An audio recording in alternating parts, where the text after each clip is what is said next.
Good morning student. हाँ, आप सब कैसे हैं?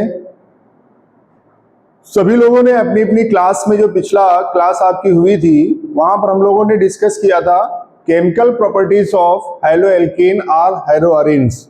इसमें जो छोटा सा पार्ट जो इम्पोर्टेंट पार्ट है वो आपका आज इस क्लास में हम बताएंगे। जो मेन चीज बार बार आपको मिलती है वो क्या है? SN1 है, SN2 है, electrophilic substitution reaction, ESR reactions हैं। ये कैसे होती हैं और क्यों होती हैं? ठीक है, तो आज हम लोग डिस्कस करने जा रहे हैं बहुत इंपॉर्टेंट टॉपिक पर। और वो कौन सा टॉपिक है आपका? SN1 and SN2 reaction. बहुत इंपॉर्टेंट है, बहुत पूछा जाता है और ये मान लीजिए कंपलसरी है जो पेपर में आना ही आना है। ठीक है, तो चलिए हम लोग डिस्कस करते हैं। किस पर हम लोग डिस्कस करने जा रहे हैं? SN1 और SN2 and ESR reaction. Clear? चलिए, सभी लोग तैयार हैं? ओके, आइए हम लोग चलते हैं SN1 और SN2 रिएक्शन पे।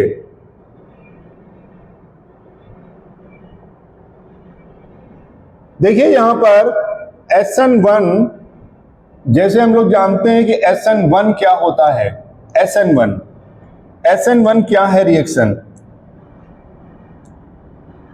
SN1 के बारे में हम लोग क्या जानते हैं कि SN1 का मतलब होता है, S मीन्स होता है सब्स्टिट्यूशन और N मीन्स होता है न्यूक्लियोफिलिक और 1 मीन्स होता है यूनिमॉलिक्यूलर, या फिर इसको हम मोनो या सिंगल, इस नाम से हम लोग इसको जानते हैं SN1। S substitution, unimolecular, nucleophilic substitution reaction. तो इसको हम लोग यूनिमॉलिक्यूलर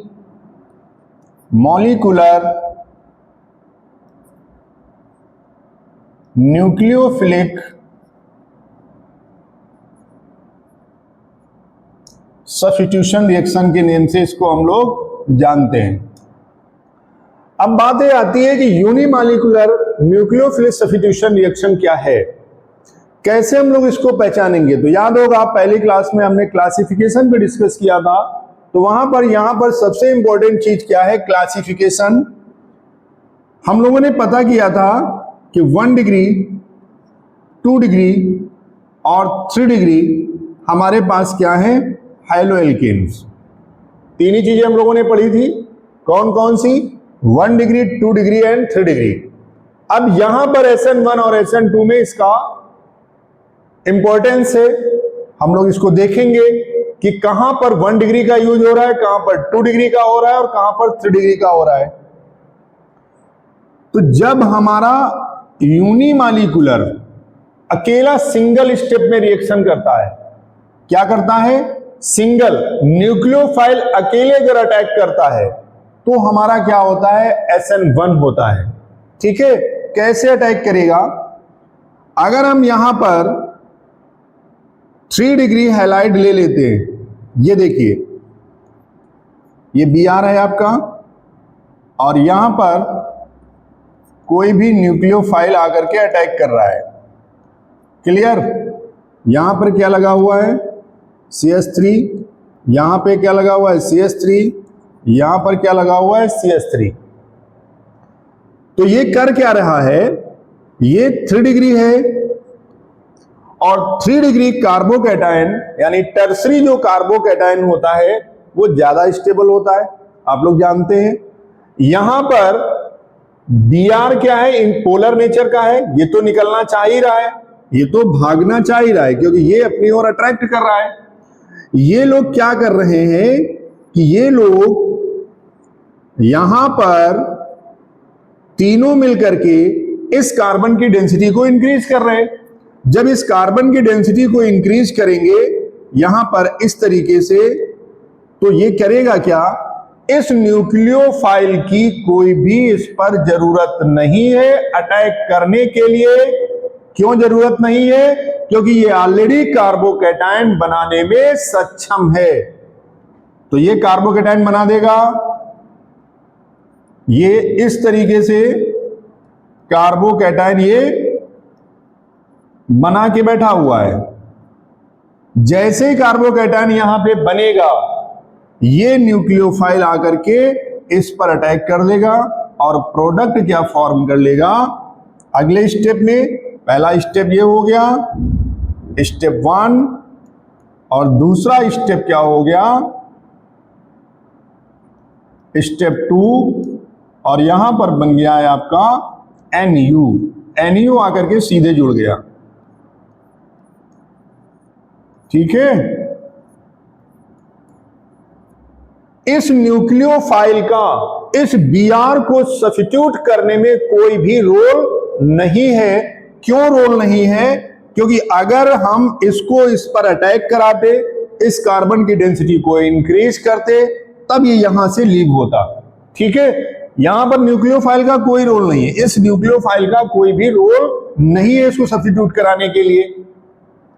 दूसरी चीज, अगर यहां पर हमने न्यूक्लियोफाइल ले लिया, यहां पर हमने न्यूक्लियोफाइल ले लिया, तो जैसे ही न्यूक्लियोफाइल यहां घुसने की कोशिश करेगा, यहां ये घुसने की कोशिश करेगा, तो ये क्या करेंगे, इसको ये सब मिलकर के रिपल करेंगे, क्योंकि इसके पास कोई भी जगह नहीं है, कोई जगह नहीं है।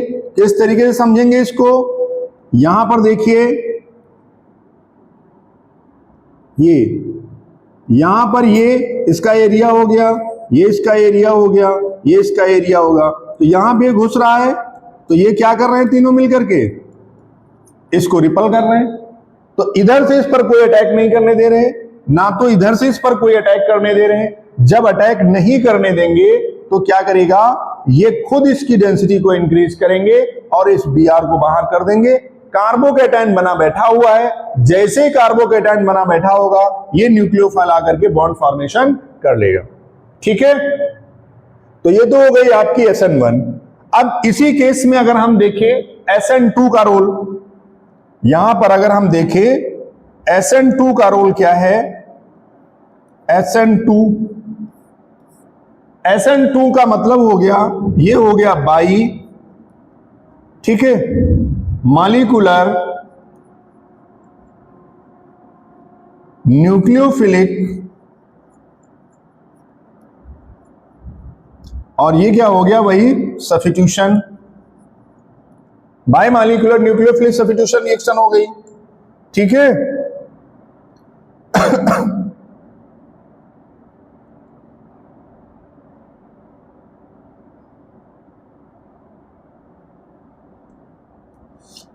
बायमॉलिक्यूलर न्यूक्लियोफिलिक सब्स्टिट्यूशन रिएक्शन में क्या हम लेते हैं, हमने ले लिया यहां पर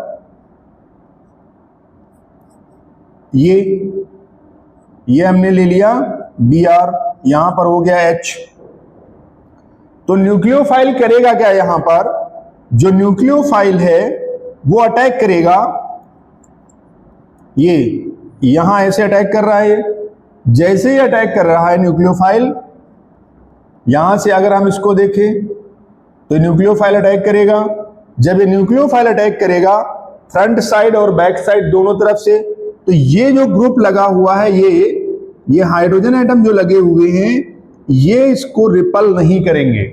तो ये इधर से भी अटैक कर सकता है, इधर से भी अटैक कर सकता है, और सामने से भी आकर के यहां से भी अटैक कर सकता है। तो जैसे ही अटैक करेगा, ये यहां से बाहर निकलेगा। जब ये बाहर निकलेगा तो ये अटैक कर रहा है, ये धक्का दे रहा है उसको कि आप हटिए यहां से, तो इसकी डेंसिटी को इंक्रीज कर रहा है। और यहां पर देखिए, इसकी डेंसिटी को इंक्रीज करने की जरूरत नहीं पड़ी, यानी इसकी इस पर अटैक करने की जरूरत नहीं है। ये क्या करेगा, इसको रिपल करेगा, ये रिपल करेगा, ठीक है, आने नहीं देगा, जगह नहीं इसके पास में। तो जब ये यहां पर आएगा तो होगी क्या, एक कंडीशन बनेगी,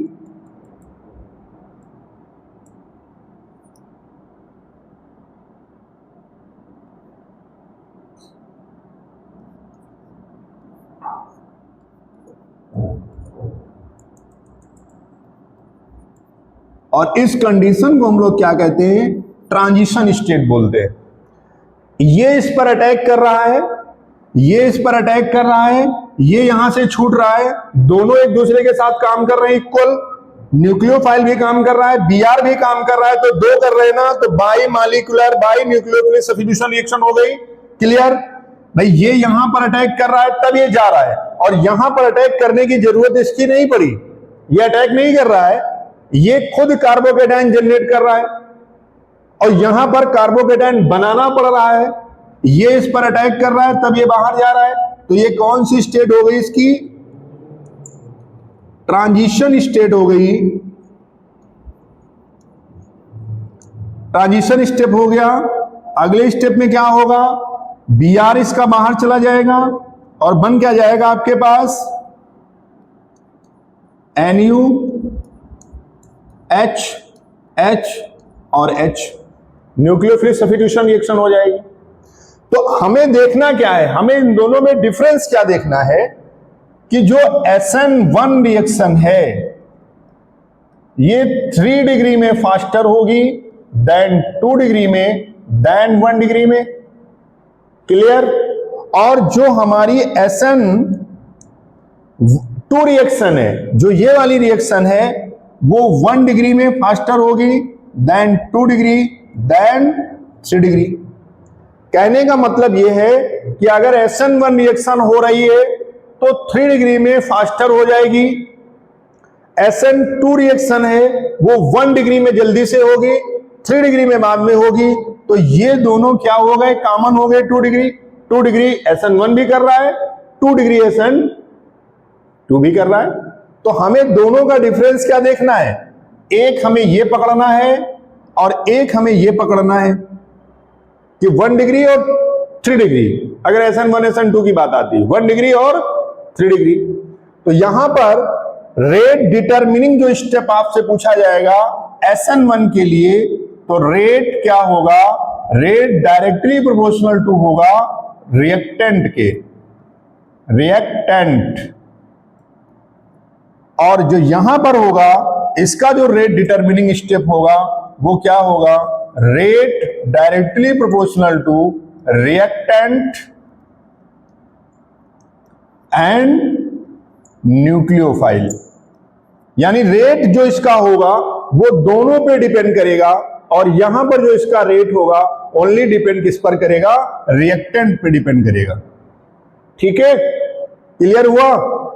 SN1 और SN2 कोई बहुत बड़ी आफत नहीं है। SN1 और SN2 जनरल जो रिएक्शन आपकी है, ये SN1 दो स्टेप में रिएक्शन हो गई। पहले स्टेप में कार्बोकेटाइन बना, दूसरे स्टेप में क्या हुआ? उस न्यूक्लियोफाइल ने इस कार्बोकेटाइन के साथ बॉन्ड बना लिया और प्रोडक्ट फॉर्म कर दिया। यहां पर क्या होगा? SN1 SN2 में SN2 जो रिएक्शन आपकी है ये 1 स्टेप में होगी, क्योंकि वो उसको धक्का दे करके निकाल रहा है। जब धक्का देके निकालेगा तो रिएक्शन क्या होगी? 1 स्टेप में हो जाएगी और एक ट्रांजिशन स्टेट फॉर्म करेगा, जिसको हम क्या कहते हैं? SN2 reaction. इतनी बात आई समझ में?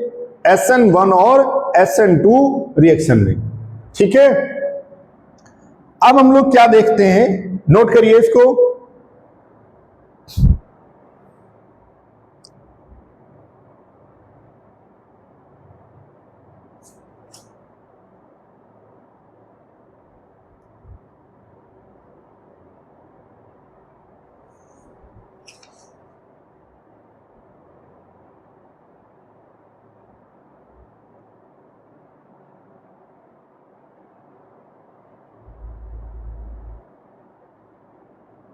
अब हम लोग देखते हैं इसको,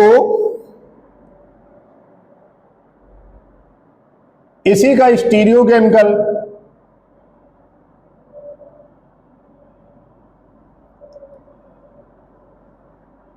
स्टीरियो एस्पेक्ट ऑफ SN1 और SN2। स्टीरियोकेमिस्ट्री में जाने के पहले हम लोग कुछ बेसिक टर्म पर डिस्कस करेंगे। बेसिक टर्म आपके कौन कौन से हैं?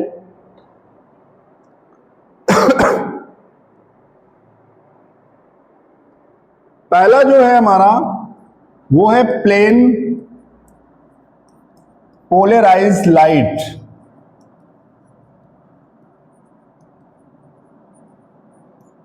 क्या है हमारा? Plane polarised light. क्या होता है प्लेन पोलराइज्ड लाइट? फिर हम लोग डिस्कस करेंगे दूसरा, ऑप्टिकली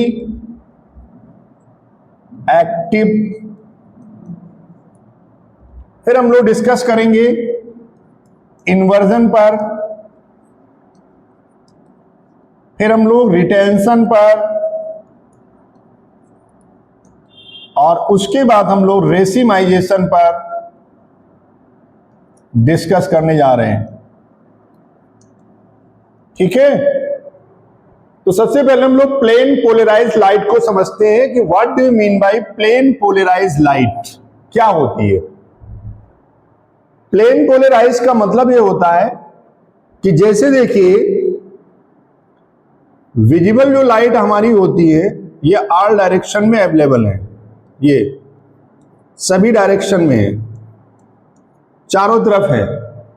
ठीक है, तो इनको हम ऑप्टिकली इनएक्टिव सब्सटेंस, यानी इसको हम निकोल प्रिज्म से लेके जाते हैं। ये हमारा निकोल प्रिज्म है, निकोल प्रिज्म। ये क्या है? Plane polarised light. ठीक है,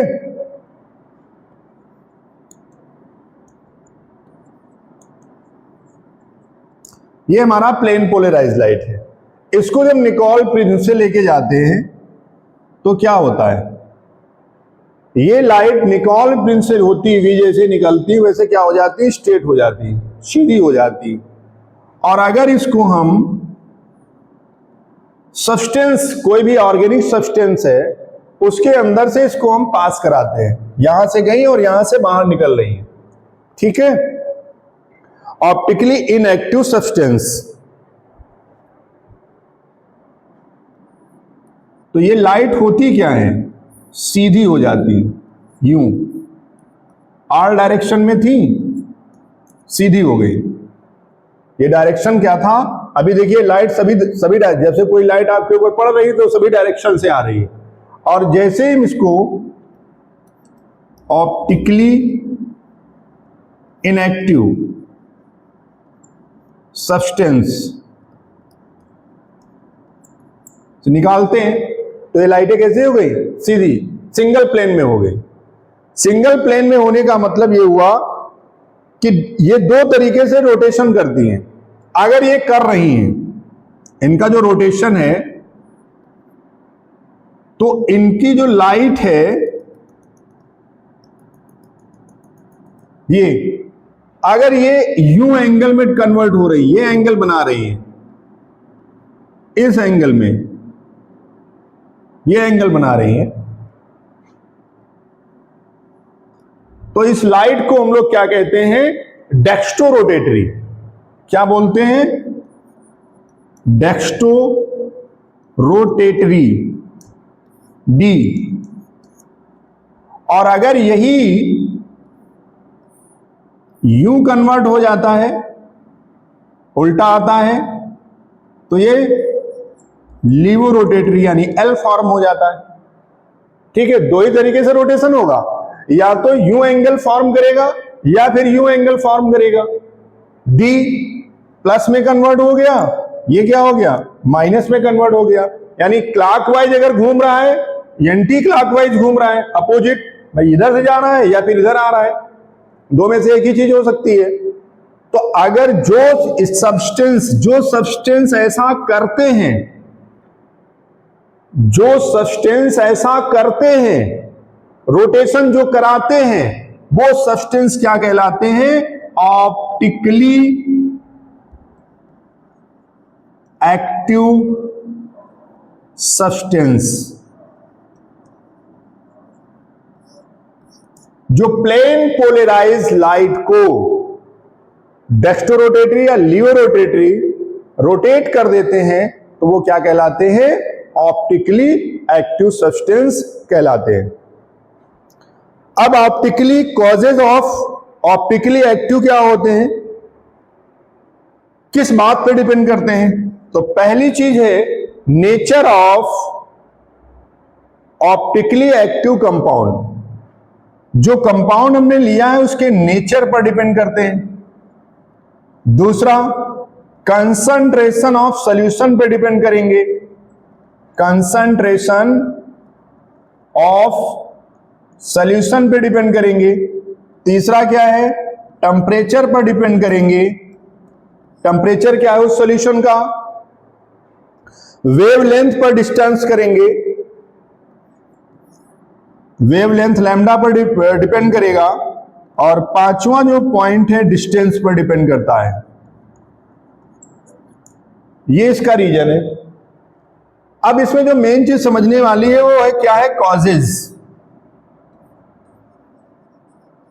causes of optically active substance. Optically activity का कॉजेज क्या है, रीजन क्या है इसका।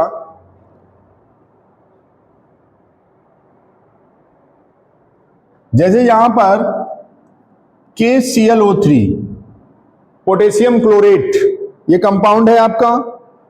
दूसरा है KBRO3,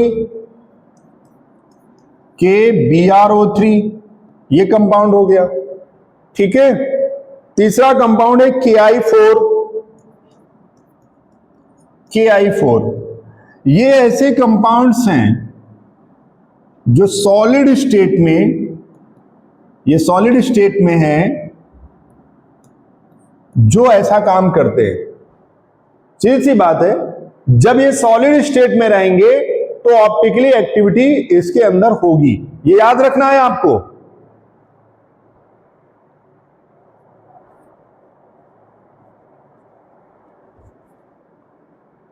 लेकिन अगर हम इन कंपाउंड को मेल्ट कर दें,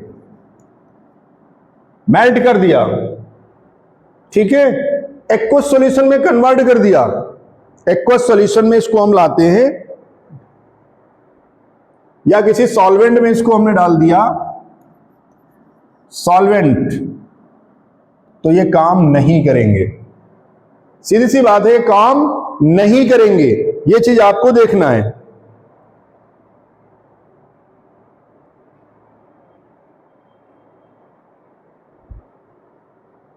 ऑप्टिकल जो एक्टिविटी है इन केस में, इस केस में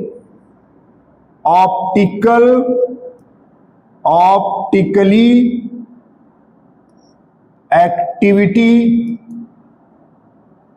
डिसअपीयर हो जाएगी, काम ही नहीं करेंगे। तो ये याद रखना है कि अगर ये हमारा सॉलिड स्टेट में है तो काम करेगा, अदरवाइज ये काम नहीं करेगा। अगर इनको हमने लिक्विड फॉर्म में कन्वर्ट कर दिया या सॉल्वेंट फॉर्म में कन्वर्ट कर दिया तो ये काम नहीं कर पाएंगे, ये ध्यान देना है आपको, समझ गए। अब कौन ऐसे करते हैं, जैसे ग्लूकोज हो गया, ग्लूकोज, फ्रक्टोज, ग्लूकोज है, फ्रक्टोज है,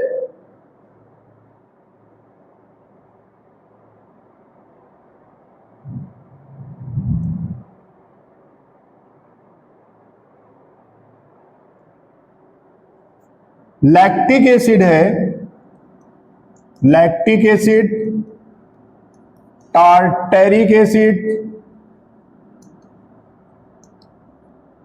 ये जितने भी सब्सटेंस हैं ये क्या करेंगे, मेल्ट और सॉल्वेंट में, और इनको सॉल्वेंट में हमने डिसॉल्व कर दिया तो इनके अंदर ऑप्टिकल एक्टिविटी आएगी।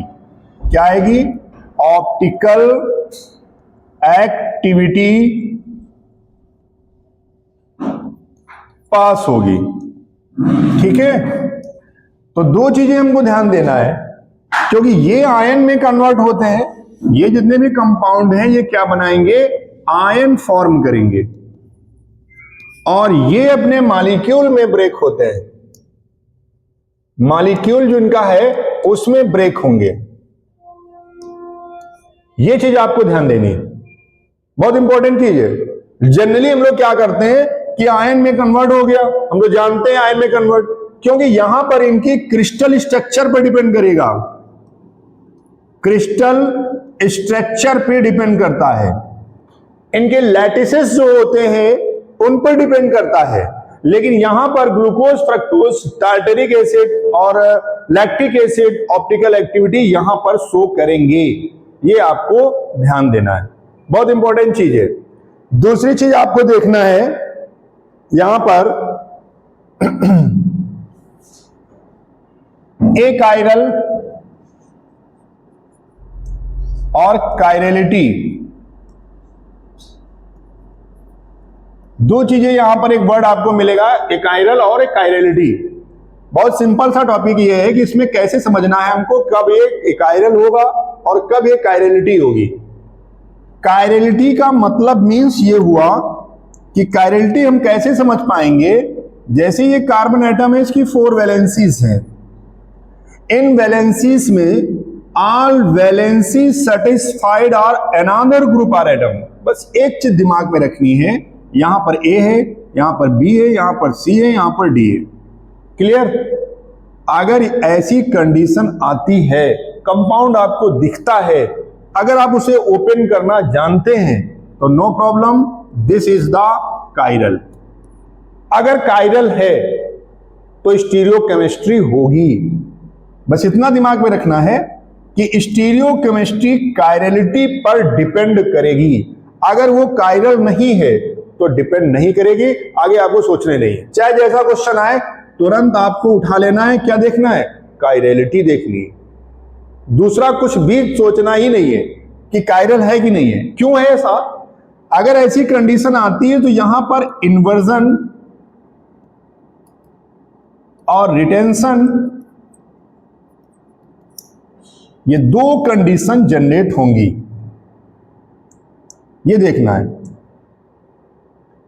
रिटेंशन और इन्वर्जन दो चीजें आपको देखनी है। दूसरी चीज यहां पर एक वर्ड आपको मिलता है मिरर इमेज का, मिरर्स इमेज। मिरर इमेज तो आप सभी लोग जानते हैं ना कि क्या होता है मिरर इमेज। दो चीजें मिरर इमेज में आपको मिलेंगी, एक मिलेगा सुपर इम्पॉसिबल और एक मिलता है नॉन सुपर इम्पॉसिबल। ठीक है, तो अपना हैंड देखिए, ये इसको जब हम मिरर में देखेंगे तो कैसे दिखाई देगा, यूं दिखाई देगा ना।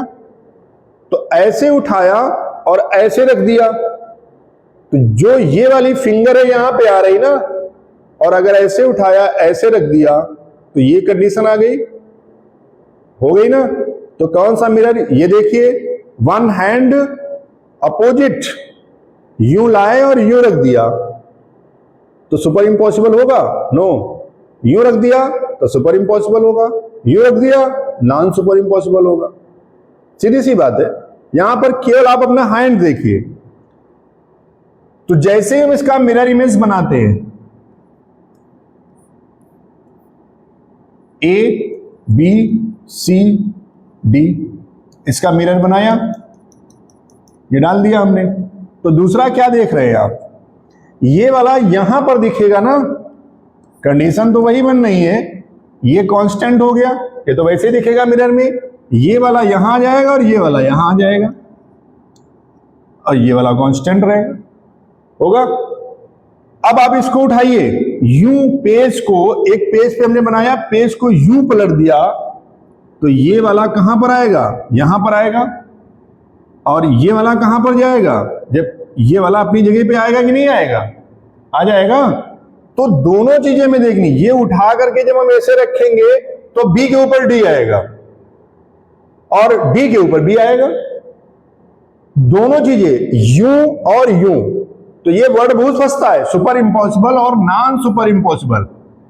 जो अभी क्वेश्चन जो पूछा गया वो इसी में से पूछ लिया गया, इनैंसियोमर, इनैंसियोमर, ये क्वेश्चन पूछा गया और बहुत छोटा सा क्वेश्चन, 2 मार्क्स। मार्क्स कितने मिले इसमें, 2 नंबर। तो इनैंसियोमर होते क्या है, इनैंसियोमर मिरर इमेज पर ही डिपेंड करते हैं। किस पर डिपेंड करेंगे, मिरर इमेज पर ही डिपेंड करेंगे, ये ध्यान देना है आपको। जहां भी एनेंशियोमर की बात आती है वहां मिरर इमेज पर हमको डिस्कस करना है और कुछ करना ही नहीं है। एनेंशियोमर क्या होते हैं, मिरर इमेज पे डिपेंड करेंगे ना। तो सुपर इंपॉसिबल होगा कि नॉन सुपर इंपॉसिबल होगा? नॉन सुपर इंपॉसिबल होगा। ये चीज आपको ध्यान देनी है, ठीक है। दूसरा एग्जांपल हम लोग देखते हैं यहां पर। अगले एग्जांपल पर हम लोग डिस्कस करेंगे। जैसे हमने ले लिया यहां पर लैक्टिक एसिड पर हम लोग डिस्कस करने जा रहे हैं। क्या डिस्कस करेंगे? Lactic acid. लैक्टिक एसिड तो सभी लोग जानते हैं क्या होता है, ठीक है। लैक्टिक एसिड पर हम लोग डिस्कस करेंगे HCOOH। यहां पर हो गया, ये हो गया कार्बोक्सिलिक एसिड ग्रुप। दूसरा क्या मिल गया हमको? ये मिल गया। तीसरा हमको क्या मिल गया? इसके साथ एक OH ग्रुप लगा है और इसके साथ क्या लगा हुआ है? CH3 लगा हुआ है। इसको हम लोग लैक्टिक एसिड जानते हैं। अब आप देखिए जरा, यहां पर COOH है, यहां OH है, यहां H है, यहां CH3 है, तो ये कैसा होगा? कायरल। क्लियर? अब जब ये कायरल हुआ तो इसको हम रोटेट कराते हैं, डेस्टो रोटेटरी और लियो रोटेटरी रोटेट कराते हैं। तो जैसे हम इसको रोटेट कराएंगे यूं रोटेट होकर के इसके पास आएगा। रोटेट हो गया और दूसरी जब कंडीशन इस पे बनेगी तो क्या बन जाएगा? ये बन जाएगा OH, यहां पर क्या होगा? COOH, यहां पर क्या होगा? CH3 होगा। तो हाइड्रोजन से इसको हमने रोटेट कराया है ना, अब इसको हम कहां से रोटेट कराएंगे? यूं रोटेट कराएंगे। रोटेट कराएंगे और बीच में हमने क्या लगा दिया? इसमें एक मिरर दे दिया। ये मिरर हमने लगा दिया। अब जरा बताइए क्या है ये? मिरर इमेज है कि नहीं है? क्यों नहीं है? सीधी सी बात है, ये हमको ऐसे ही तो दिखेगा। मिरर इमेज होगा कि नहीं होगा? Non super impossible each other. Non super impossible each other. Non super impossible होगा ईच अदर। सुपर इंपॉसिबल उठाओ, जैसे उसको उठाया इसके ऊपर रखा तो ये वाला H कहां गया? यहां पर। ये मिरर इमेज तो है। एनेंशियोमर क्या है? मिरर इमेज तो देंगे, नॉन सुपर इंपॉसिबल होंगे। Enantiomer also called enantiomer. तो ये चीज देखना है, बहुत इंपॉर्टेंट है। एनेंशियोमर, एनेंशियोमर नोट करिए। देखिए इन्वर्जन, रिटेंशन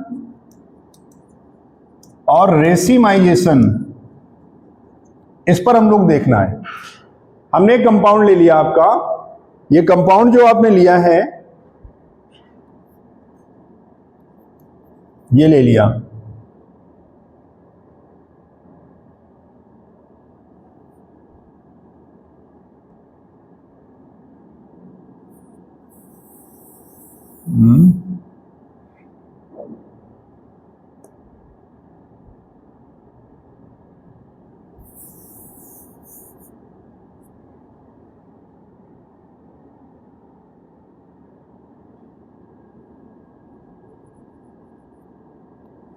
ये कंपाउंड लिया, यहां पे CH3 लगा हुआ है, ये इसका स्टीरियो एस्पेक्ट है, ठीक है। तो यहां पर CH3 लगा हुआ है, यहां पे CH3 हो गया, ये CH3 हो गया। अब देखना क्या है? Plus Y। यहां पर क्या किया है? Plus Y। ये यहां पर ऐड हमने कर दिया प्लस Y को, और यहां पर क्या था? X था ये, तो माइनस क्या कर दिया? X। अब इसका देखिए ये और ये दोनों क्या है? मिरर इमेज है। अगला जो इसका स्टेप होगा इसी का, तो अगले स्टेप में क्या घूमेगा? रिटेंशन, इन्वर्जन, ठीक है। दो चीजें आपकी आएंगी, यही चीज रहेगी। ये हो गया C2H5, यहां पर आपका आ गया H, ये H होगा, और यहां पर आपका बन गया ये CH3, और यहां पर आपका क्या आ गया? X था यहां पर, पहले जो X लगा था वो किस में कन्वर्ट हो गया? Y में। ये दोनों चीजें आपको दिख रही हैं, प्लस वाई और एक्स को यहां पर रिमूव कर दिया गया, प्लस वाई और माइनस एक्स, दो चीजें आपको मिल गई। ठीक है, अब यहां पर हमको देखना क्या है, एक कंपाउंड हमारा ये बन गया, ये हमारा जो कंपाउंड था मेन कंपाउंड है, इससे हमारा ये बना, इससे हमारा ये बना, तो ये जो कंपाउंड आपका होगा वो कंपाउंड होगा बी, और ये जो कंपाउंड होगा वो कंपाउंड होगा आपका ए, ये। तो अब इसमें देखना है रिटेंशन और इन्वर्जन क्या है, किसको हम बोलेंगे रिटेंशन और किसको हम बोलेंगे इन्वर्जन। तो ये जो कंपाउंड है ए वाला, ए जो कंपाउंड है इसको हम बोलेंगे रिटेंशन, और ये जो कंपाउंड है ये हमारा हो गया इन्वर्जन। और जो 50% रिटेंशन करें और 50% इन्वर्जन करें, यानी 50:50, अगर हमारा ए और ए प्लस बी बनना है तो ऐसे कंपाउंड क्या होते हैं, रेसिमाइजेशन होते हैं। ये चीज आपको देखनी है, 50-50% ये बने और 50% ये बनना। तो 50-50% अगर हमारा बनना है, ये x से हमने क्या किया, y में कन्वर्ट कर दिया। अब इसी का ये बनना है, देखिए ये और ये दोनों अलग हैं और ये दोनों सेम है। इन्वर्जन का मतलब क्या हो गया, उल्टा हो गया। रिटेंशन मतलब केवल हमने चेंज किया है, क्या चेंज किया है, x ये पर y लाए, भाई इतना सा आपको देखना है। रेसिमाइजेशन, इन्वर्जन और रिटेंशन, ठीक है, ये चीज आपको नोट करनी है। रोक दो। चलिए अब हम लोग ESR रिएक्शन पे डिस्कस करते हैं। ESR रिएक्शन क्या है, इलेक्ट्रोफिलिक सब्स्टिट्यूशन रिएक्शन, इस पर हम लोग डिस्कस करेंगे कि इलेक्ट्रोफिलिक सब्स्टिट्यूशन रिएक्शन क्या है, जिसको जनरली हम लोग ESR रिएक्शन के नेम से जानते हैं, electrophilic substitution reaction. Electrophilic substitution reaction समझने के पहले आप लोगों को रेजोनेंस समझना होगा। रेजोनेंस समझने के लिए आप ठीक से देखिए इसको, यहां पर बॉन्ड लगा हुआ है, यहां पर हाइड्रोजन एटम Cl लगा हुआ है, इसके पास क्या है, 3 लोन पेयर है। जैसे ही लोन पेयर अंदर की तरफ आते हैं ये, वैसे ही ये यहां पे टूट के बाहर हो जाता है, तो रेजोनेंस देता है। यहां पर नेगेटिव चार्ज हो गया, यहां पर डबल बॉन्ड आ गया, ये Cl हो गया, यहां पर पॉजिटिव, यहां पर ये कंडीशन आ गई। अब क्या करेगा ये वापस यहां आएगा, ये फिर यूं घूम जाएगा। जैसे ये वापस आया, यूं घूमा, तो क्या देगा हमको, यहां पर नेगेटिव चार्ज आ गया, यहां बॉन्ड था, यहां डबल बॉन्ड था, यहां Cl, यहां पे H2, वो तो सेम आपको लिखना है। फिर ये यहां आएगा, ये यूं घूम जाएगा, जैसे ये घूमा,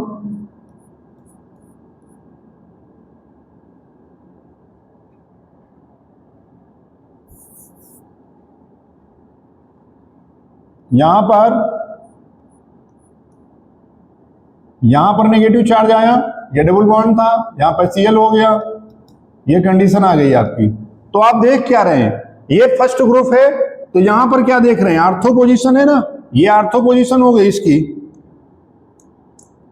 ये आर्थो पोजीशन हो गई, एक पोजीशन ये नेगेटिव हो गई और एक पोजीशन ये नेगेटिव हो गई, 3 कंडीशन हो गई। तो रेजोनेंस जो हाइब्रिड इसका बनता है स्ट्रक्चर, वो क्या बनता है, यहां पर नेगेटिव चार्ज था, यहां पर नेगेटिव चार्ज था, यहां पर नेगेटिव चार्ज था, यहां पर Cl लगा हुआ है, ये हो गया। अब इलेक्ट्रोफिलिक सब्स्टिट्यूशन रिएक्शन में क्या देखना है, इलेक्ट्रोफाइल E+, ये देखना है। और वो रिएक्शन हमारी होती कितनी है, 4-5 रिएक्शन जो है वो इंपॉर्टेंट है। पहला जो दिया गया है हाइलोजिनेशन, हाइलोजिनेशन मींस हाइड्रोजन के साथ रिएक्शन। यहां पर देखिए, यहां पर Cl लगा हुआ है, फिर इस पर हमने Cl2 डाल दिया। जैसे Cl2 डाला तो क्या होगा, यहां पर ये Cl सब्स्टिट्यूट नहीं होगा, यहां पे ऐड हो जाएगा, या तो वो आर्थो पे ऐड हो जाएगा या फिर वो पैरा पे ऐड हो जाएगा। आर्थो पैरा प्रोडक्ट फॉर्म करेगा। क्या फॉर्म करेगा, आर्थो पैरा प्रोडक्ट फॉर्म करेगा, किसके प्रेजेंस में, एनहाइड्रस FeCl3, इसकी प्रेजेंस में इलेक्ट्रोफिलिक सब्स्टिट्यूशन रिएक्शन हुआ, क्योंकि यहां पर Cl2 जो ब्रेक होगा वो Cl माइनस और Cl प्लस में कन्वर्ट होगा क्योंकि बॉन्ड यहां से यहां निकल के आया है तो ये नेगेटिव हुआ तो इस पर पॉजिटिव ही तो ऐड होगा। तो ये तो हो गया आपका हाइलोजिनेशन। हाइलोजिनेशन के बाद आपको क्या देखना है, नाइट्रेशन। क्या करना है, नाइट्रेशन। नाइट्रेशन में हमको यहां पर आपका Cl लगा हुआ है, हम रिएक्शन किससे कराते हैं, HNO2 से, और इस पे डालते क्या कैटालिस्ट है, H2SO4। हमें नाइट्रो ग्रुप लाना है, तो जब नाइट्रो ग्रुप लाएंगे तो यहां पर ये पॉजिटिव बनेगा, ये नेगेटिव बनेगा और ये जाकर के यहां पर अटैक कर देगा, तो प्रोडक्ट हमारा क्या बनेगा, सीधी सी बात है Cl बन जाएगा, NO2 बन जाएगा, और अगला जो प्रोडक्ट होगा वो क्या बनेगा, Cl बनेगा, NO2 बनेगा, तो ये आर्थो नाइट्रो क्लोरोबेंजीन हो गया और ये पैरा नाइट्रो क्लोरोबेंजीन में कन्वर्ट हो गया। ठीक है। दूसरा इसी कंडीशन में आता है सल्फोनेशन। सल्फोनेशन